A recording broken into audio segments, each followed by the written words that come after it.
Hello friends, मैं सोनाली सिंह आप सभी का स्वागत करती हूँ अपने यूट्यूब चैनल एसएस स्टडी पर। और आज की इस वीडियो में हम करेंगे सोशल साइंस पेडागोजी के टॉप 30 क्वेश्चन। और ये क्वेश्चन मैं आपको बैक टू बैक प्रोवाइड करवा रही हूँ। अगर आपने प्रीवियस वीडियो नहीं देखे हैं ज़रूर से देख लेना, लिंक आपके लिए डिस्क्रिप्शन में है। ठीक है, आपका टाइम ज़्यादा ना लेते हुए करेंगे वीडियो को शुरू। क्वेश्चन नंबर 1 है यहाँ पर। एक शिक्षक विद्यार्थियों को कुछ मानदंड देते हैं और कहते हैं कि वे उन पर आधारित परियोजना का आकलन करें। ठीक है, शिक्षक ने विद्यार्थियों को कुछ पैरामीटर्स दे दिए, मानदंड दे दिए और कहा कि उन पर आधारित परियोजना का आकलन करें। तो निम्न में से कौन से आकलन के तरीका प्रयोग शिक्षक द्वारा किया गया है? स्व आकलन, संकलनात्मक आकलन, रचनात्मक आकलन या फिर समकक्षी आकलन। ठीक है, तो इसका सही उत्तर क्या होगा? दूसरा, संकलनात्मक आकलन। ठीक है, नेक्स्ट क्वेश्चन, क्वेश्चन नंबर 2 फटाफट से। पाठ्य पुस्तक में वर्णित किसी समुदाय विशेष के लिए संवेदनशील मुद्दे को पढ़ाते समय, ठीक है, किसी समुदाय विशेष के लिए कोई सेंसिटिव इशू पर आप पढ़ा रहे हैं, ठीक है, तो आप क्या करेंगे? शिक्षक को सभी विद्यार्थियों की गरिमा का सम्मान करते हुए संकल्पना को संवेदनशील और पूर्ण निष्ठा के साथ व्याख्यापित करना चाहिए, पहला। ठीक है, अब दूसरा यहाँ पर शिक्षक को विद्यार्थियों से कहना चाहिए कि वे इन पर पुस्तकालय में या घर पर नोट्स बनाएं। तीसरा है शिक्षक को पाठ्य पुस्तक का सम्मान करना चाहिए और तथ्यों का उसी प्रकार व्याख्यापित करना चाहिए जैसे कि दिया गया है। फोर्थ है शिक्षक को समकक्ष अधिकारियों को लिखना चाहिए कि वे पाठ्यचर्या में से ऐसे विवादास्पद प्रकरण को हटा दें। तो एज ए टीचर आप ऐसी कंडीशन में क्या करेंगे कि आप किसी समुदाय विशेष के लिए कुछ पढ़ा रहे हैं, तो आप करेंगे शिक्षक को सभी विद्यार्थियों की गरिमा का सम्मान करते हुए संकल्पना को संवेदनशील और पूर्ण निष्ठा के साथ व्याख्यापित करना चाहिए। तो इसको आप पहला लगा लेंगे। Next question, question number 3। शिक्षार्थी के व्यवहार के निम्नलिखित में से किस वर्णन को सामाजिक विज्ञान की कक्षा में अभिवृत्तियों और मूल्यों के आकलन में प्रयोग किया जा सकता है? ठीक है, यानी कि शिक्षार्थी के किस व्यवहार को सामाजिक विज्ञान की कक्षा में अभिवृत्तियों मूल्यों के आकलन में, असेसमेंट में प्रयोग किया जा सकता है? ऑप्शन, शिक्षक के सभी विचारों को स्वीकार करना, अकेले कार्य करने के लिए जोर देना, प्रश्न पूछने के लिए स्वतंत्र अनुभूति करना, शैक्षणिक कार्यों में अच्छे ग्रेड प्राप्त करना। तो इसका सही ऑप्शन हो जाएगा प्रश्न पूछने के लिए स्वतंत्र अनुभूति करना। ठीक है, क्वेश्चन नंबर 4। एक क्षेत्र के इतिहास के पाठ को शिक्षक ब अभी पढ़ा रही है, आपके विचार में बा को क्या करना चाहिए? ठीक है, एक टीचर है जिसका नाम नहीं लिया गया है यहाँ पर, उनको ब कह दिया गया है। तो ऐसी कंडीशन में एक क्षेत्र के इतिहास के बारे में पढ़ाते समय टीचर को क्या करना चाहिए? विभिन्न कला विधियों में समानताओं और परिवर्तनों पर प्रकाश डालना चाहिए, वर्तमान की भूतकाल से समानताओं पर प्रकाश डालना चाहिए, विभिन्न शासकों के व्यक्तित्व पर प्रकाश डालना चाहिए, अवधि के मुख्य लक्षणों को विद्यार्थियों को याद करने के लिए प्रोत्साहित करना चाहिए। तो देखिए इसका सही उत्तर हो जाएगा पहला, विभिन्न कला विधियों में समानताओं और परिवर्तनों पर प्रकाश डालना। Question number 5। कक्ष में विद्यार्थियों को खुली पुस्तक अभ्यास कराने के उचित कारण को चुनिए। ठीक है, खुली पुस्तक का अभ्यास आप करा रहे हैं अपने क्लासरूम में बच्चों को, तो इसका कारण क्या हो सकता है? क्यों कराते हैं आप?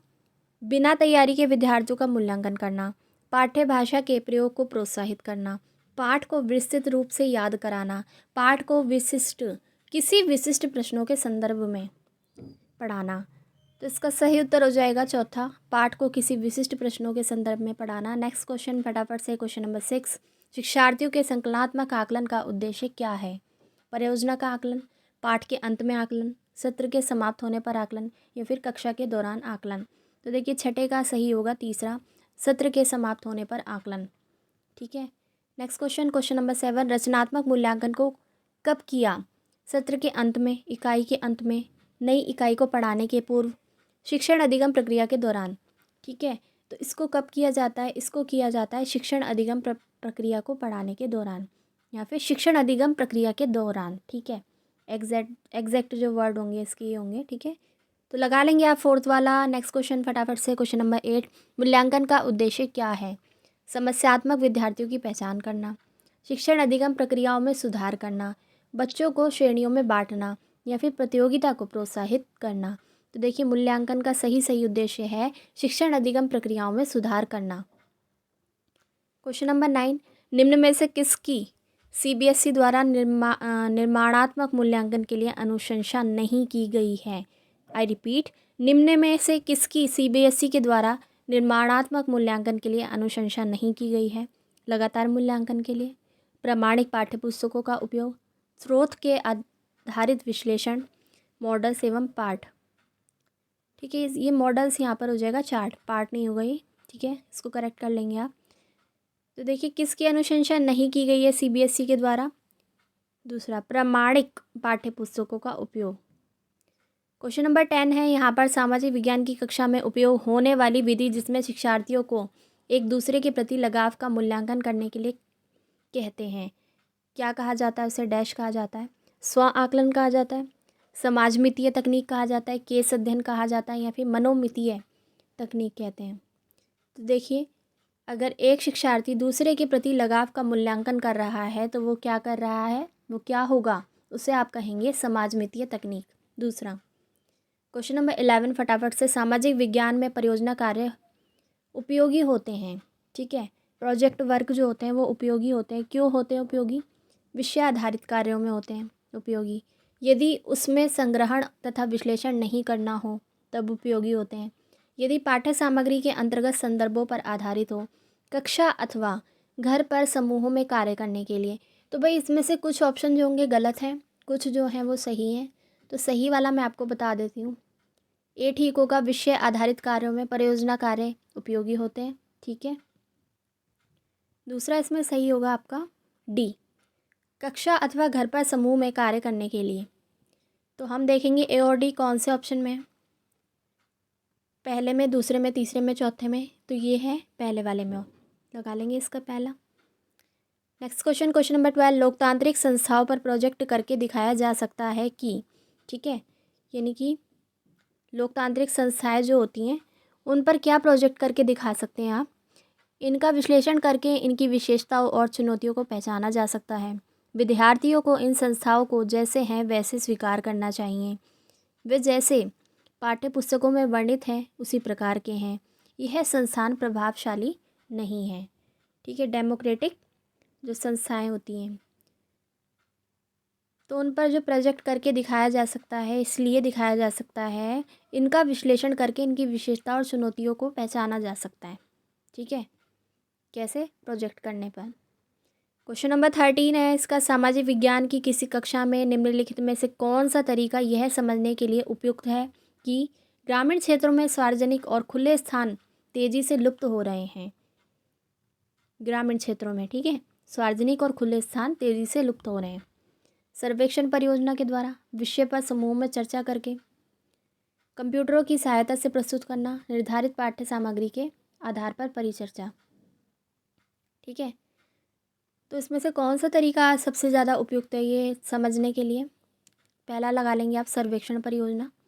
क्वेश्चन नंबर 14 फटाफट से, छोटे बच्चों की शिक्षा को समझने के एक ग्रामीण समुदाय के जीवन इतिहास का अध्ययन करना किस प्रकार के आंकड़े का उदाहरण है? गौण आंकड़े, वर्णनात्मक आंकड़े, क्लिनिकल केस अध्ययन आंकड़े, या फिर प्राथमिक आंकड़े? तो देखिए ये उदाहरण है चौथे का, प्राथमिक आंकड़ों का।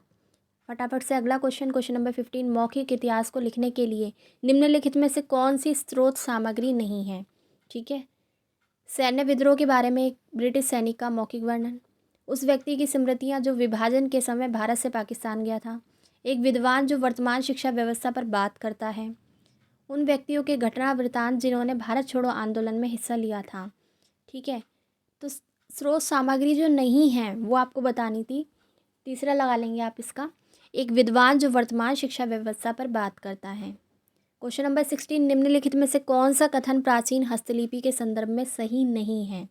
ठीक है, जो सही नहीं है वो आप बताएंगे। वे प्राय ताड़पत्रों पर लिखी हुई थी, वे जिस काल को प्रदर्शित करती है उस काल का मुख्य स्रोत है, वह हस्तलिखित थी और उसके बाद मुद्रित की गई थी, कुछ हस्तलिपियाँ पत्थर या धातु पर उकेरी गई थी। तो इसका सही उत्तर क्या होगा? दूसरा, वे जिस काल को प्रदर्शित करती हैं उस काल का मुख्य स्रोत है। ठीक है, ये सही नहीं था, इसको लगा लेंगे आप। 17 क्वेश्चन, व्यक्तिगत चुनाव की तुलना में अवलोकन योग्य तथ्य को ध्यान में रखकर निगमन निकालना निम्न में से क्या कहलाता है? तर्कना, मुक्त संगत, आत्म केंद्रित, या फिर सामाजिक बुद्धि उत्तेजना? ठीक है, तो व्यक्तिगत चुनाव की तुलना में अवलोकन योग्य तथ्यों को ध्यान में रखकर निगमन निकालना कहलाता है तर्कना। क्वेश्चन नंबर 18, एक शिक्षक अपनी पाठ्य योजना में छात्र मौर्य वंश के पतन के कारकों को बता सकेंगे। अनुदेशात्मक उद्देश्य लिखता या फिर लिखती है। यह उद्देश्य किसके अंतर्गत आएगा? ज्ञान, अवबोध, अनुप्रयोग या फिर संश्लेषण। तो ये आएगा अवबोध यानी कि अंडरस्टैंडिंग के अंतर्गत। ठीक है, ब्लूम की टेक्सोनॉमी है, उसका लिंक मैं दे दूँगी डिस्क्रिप्शन में, उसको पढ़ लीजिएगा, आप समझ लीजिएगा, बहुत इंपॉर्टेंट है। राज्य सरकार के कार्यों का पर चर्चा करते हुए स्वास्थ्य, जल, यातायात इत्यादि से संबंधित मुद्दों पर चर्चा की जा सकती है। ठीक है, यानी कि राज्य सरकार के कार्यों पर चर्चा करते हुए इन टॉपिक्स पर चर्चा की जा सकती है, जिससे शिक्षार्थी इन मुद्दों को समझने तथा इन पर आलोचनात्मक विचार करने के लिए स्वतंत्र हों। विद्यार्थी को सभी के लिए बेहतर सुविधाएं पाने हेतु आंदोलन आयोजित करने के लिए सजग किया जा सके। विद्यार्थियों को इन मुद्दों पर अनेक उनके राज्य द्वारा किए जाने वाले प्रयासों की जानकारी मिल सके। विद्यार्थियों को इन क्षेत्रों में सरकार की भूमिका को याद करवाया जा सके। तो भाई इसका सही उत्तर होगा शिक्षार्थी इन मुद्दों को समझने तथा इन पर आलोचनात्मक विचार करने के लिए स्वतंत्र हो। नेक्स्ट क्वेश्चन, क्वेश्चन नंबर 20, सूचना को छोटे छोटे भागों में बांटकर अंश तथा पूर्ण में संबंध स्थापित करने की योग्यता डैश है। विश्लेषण करना है, स्मरण करना है, बोध है या फिर प्रयोग करना। तो 20 का सही हो जाएगा विश्लेषण करना। नेक्स्ट क्वेश्चन, क्वेश्चन नंबर 21, सामाजिक विज्ञान को बच्चों का डैश के साथ लैस करना चाहिए। स्वतंत्र रूप से चिंतन करने की योग्यता के साथ, सामाजिक व्यवहारों का बचाव करने की योग्यता के साथ, जेंडर के बारे में सामाजिक नियमों का पालन करने की योग्यता, सामाजिक दबावों को झेलने की योग्यता। ठीक है, तो आप बच्चों को सामाजिक विज्ञान पढ़ाते समय किस चीज़ से लैस करेंगे, बताइए। जी, इसका सही उत्तर हो जाएगा पहला, स्वतंत्र रूप से चिंतन करने की योग्यता। नेक्स्ट क्वेश्चन, क्वेश्चन नंबर 22, सामाजिक विज्ञान के किसी शिक्षक के लिए कक्षा में हाल ही में हुई चर्चा के विषय में कौन सा तथ्य सर्वाधिक ध्यान देने योग्य है? कोई भी विद्यार्थी दूसरे विद्यार्थी से पूर्ण रूपेण सहमत नहीं था। विद्यार्थियों ने सह विद्यार्थियों की बात सुनने से बिल्कुल मना कर दिया था। विद्यार्थी सीधे ही अपने सह विद्यार्थियों से प्रश्न करने लगे थे। विद्यार्थी ने अपने सह विद्यार्थियों को बीच में ही टोकना शुरू कर दिया था। ठीक है, तो ध्यान देने योग्य जो तथ्य है वो कौन सा है? पहला, कोई भी विद्यार्थी दूसरे विद्यार्थियों से पूर्ण रूपेण सहमत नहीं था। अगला प्रश्न, प्रश्न संख्या 23, एक शिक्षिका विद्यार्थियों को सुझाव देती है कि वह एक तालिका बनाए। ठीक है, एक टीचर है, उसने स्टूडेंट को कहा कि वो एक तालिका बनाए जिसमें उनके द्वारा एक सप्ताह में उपयोग की जाने वाली बाल्टियों की संख्या लिखी गई है। ठीक है, ये क्वेश्चन रिपीट हो रहा है, इंपॉर्टेंट भी है। इस गतिविधि के बाद वह पानी के प्रयोग और संरक्षण के बारे में चर्चा शुरू करती हैं। तो शिक्षिका कक्षा में किस प्रकार के अधिगम को प्रोत्साहित कर रही है? निगमनात्मक विधि, वृत्त अध्ययन विधि, समस्या समाधान विधि और पूछताछ विधि। तो इसका सही उत्तर हो जाएगा निगमनात्मक विधि। ठीक है, deductive method. Next question, question number 24, क्रियाकलाप आधारित प्रश्न सामाजिक विज्ञान के पाठ को आनंदमय बनाते हैं, आनंदीय बनाते हैं, विवादास्पद बनाते हैं, लंबा बनाते हैं या फिर विस्तृत बनाते हैं। ठीक है, तो सामाजिक अध्ययन के पाठ को क्रियाकलाप क्या बनाते हैं? आनंदीय, आनंददायी। 25 क्वेश्चन, यह देखा गया है कि सांस्कृतिक, सामाजिक और वर्ग विभेद कक्षीय संदर्भ में अपने पक्षपात, पूर्वाग्रहों और अभिव्यक्तियों को उत्पन्न करते हैं। अतः शिक्षण का उपागम होना चाहिए, कैसा होना चाहिए शिक्षण का उपागम? व्याख्यान पद्धति पर आधारित होना चाहिए, परियोजना उन्मुखी, चर्चा उन्मुखी या फिर मुक्त अंत वाला। तो देखिए इसका सही उत्तर आप लगाएंगे तीसरा, चर्चा उन्मुखी। क्वेश्चन नंबर 26 है, यहाँ पर सामाजिक विज्ञानों के शिक्षण में बच्चों के संवेग बहुत आसानी से उजागर होते हैं, शब्दों से नहीं बल्कि दृश्यों और आवाज़ों से। इसके लिए शिक्षण का कौन सा तरीका सबसे अधिक प्रभावी है? क्षेत्र भ्रमण, सर्वेक्षण, कक्षीय चर्चाएं, परियोजना विधि या फिर व्याख्यान विधि। ठीक है, तो इसका सबसे सही उत्तर होगा पहला, क्षेत्र भ्रमण विधि और सर्वेक्षण। ठीक है, इसमें बच्चा जो होता है डायरेक्ट एक्सपीरियंस करता है, चीज़ों को देखकर सीखता है। क्वेश्चन नंबर 27, औद्योगिकरण को पढ़ाने के लिए 4 अलग शिक्षिकाओं द्वारा प्रदर्शित निम्नलिखित शिक्षा शास्त्रीय उपागमों में से कौन सा सबसे उचित है? ठीक है, औद्योगिकरण पढ़ाना है तो सबसे अच्छा उपागम कौन सा है? शिक्षिका कक्षा को चुपचाप पूरा पाठ पढ़ने के लिए और यदि उन्हें कुछ समझ में नहीं आए तो प्रश्न पूछने के लिए कहती है। शिक्षिका पाठ्य पुस्तकों समातीत महत्ता में विश्वास करती है और वह प्रत्येक शब्द की व्याख्या करते हुए तथा विद्यार्थियों से बोध प्रश्न पूछते हुए पढ़ाती हैं। अगला है शिक्षिका शिक्षा शास्त्र के बहु उपागमों से परिचित है और वह अवधारणाओं को प्रदर्शित करने के लिए नज़दीकी क्षेत्र के उद्योग का भ्रमण कराने की योजना बनाती है। समूहों में मुद्दों पर चर्चा और वाद विवाद करवाती है और बाद में पूर्ण रूपेण से उपसंहार कराते हुए निष्कर्ष निकालती हैं। फोर्थ भी देख लेते हैं। शिक्षिका का विश्वास है कि उसे औद्योगिकरण की प्रक्रिया को विस्तार से समझना चाहिए और कक्षा में प्रचुर मात्रा में सामान लाना चाहिए। तो भाई सबसे अप्रोप्रिएट जो पॉइंट है इसमें वो है थर्ड, ठीक है, क्योंकि इसमें सारी चीज़ें आ गई, ठीक है, भ्रमण भी आ गया, योजना बनाना भी आ गया, चर्चा, वाद विवाद, यहाँ तक कि निष्कर्ष निकालना भी आ गया। Next question number 28। राष्ट्रीय आधार समूह 2006 के अनुसार सामाजिक विज्ञान का शिक्षण अपनी लोकप्रियता खो रहा है क्योंकि यह एक अनुपयोगी विषय के रूप में जाना जाता है। यह कई विषयों के अध्ययन को प्रोत्साहित करता है। यह मानवीय मूल्यों में अंतर्विरोध की कई स्थितियाँ प्रस्तुत करता है। यह अत्यधिक वैज्ञानिक दृष्टिकोण पर बल देता है। ठीक है, तो सामाजिक विज्ञान का शिक्षण अपनी लोकप्रियता खोता जा रहा है क्योंकि ये मानवीय मूल्यों में अंतर्विरोध की कई स्थितियाँ प्रस्तुत करता है। तीसरा, नेक्स्ट क्वेश्चन नंबर 29। नागरिक शास्त्र की नामावली में राष्ट्रीय पाठ्यचर्या की रूपरेखा एनसीएफ 2005 ने बदलाव का क्या सुझाव दिया है?